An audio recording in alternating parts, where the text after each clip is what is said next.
Jack here, and I've got with me the Newlam Kalimba thumb piano. This is the 17 key model, and you can see it's made of nice wood and nice shiny metal keys. Very easy to play and get started. A couple things you get in the box. You do get the tuning hammer, which is really nice. Now mine came almost completely in tune. There were a couple keys that were out, but tuning it is actually very simple.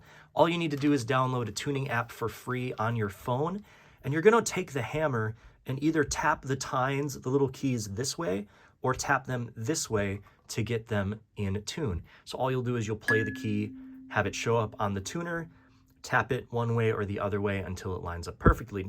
One thing that's really nice is it does have the notes written on the keys. You might not be able to see it, but those are there to make tuning very simple. And as long as you don't bump the tines or push them that way, the keys should all stay in tune. I only had one out of tune when I got it, so it was an easy fix.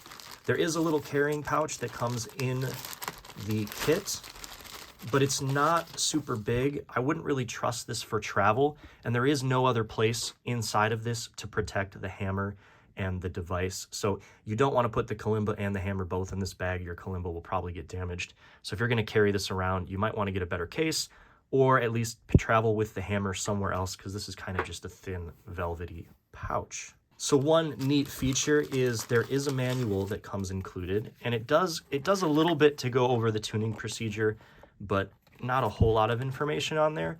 But I will say one really nice thing is at the end, there is some sheet music and some songs that you can learn. So I haven't gone through this yet, but there is, a few different songs in this manual that you could learn, and I'm sure you could find more online.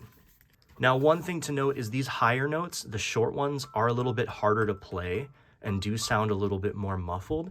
That is pretty much normal. It just has to do with the physics of these tines and these keys being so short and really needing to play kind of hard to get full sound. So for the best clarity of the instrument, you're going to want to stay within the center range.